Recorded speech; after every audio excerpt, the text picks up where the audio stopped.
I'm Chris Gasper for the Boston Globe, here to talk some World Cup soccer. The United States has advanced out of the group of death. They reached the round of 16 despite losing to Germany 1-0 on Thursday. This is very significant for U.S. soccer. One, to get out of the group of death. This was a very difficult group with a lot of teams that expected to be in the knockout round. The U.S. is in that round along with Germany. Portugal and Ghana going home disappointed. You look at this tournament as a whole, some major footballing powers are not moving on to the knockout round, and the U.S. is. Those major footballing powers, Portugal, England, Italy, Spain, all going home.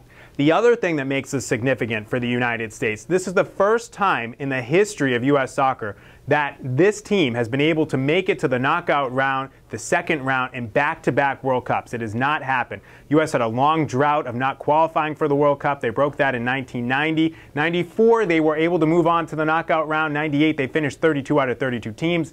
2002, they go to the quarterfinals. They come back in 2006. They're out in group play. Obviously, last time in South Africa, they did advance to group play. To do this 2 World Cup cycles in a row is very significant for U.S. soccer. The question moving forward is how far can these guys go? Most likely, they're going to end up playing Belgium out of that group. I think Belgium will probably win the group that lines up with the United States and Germany in their group, Group G.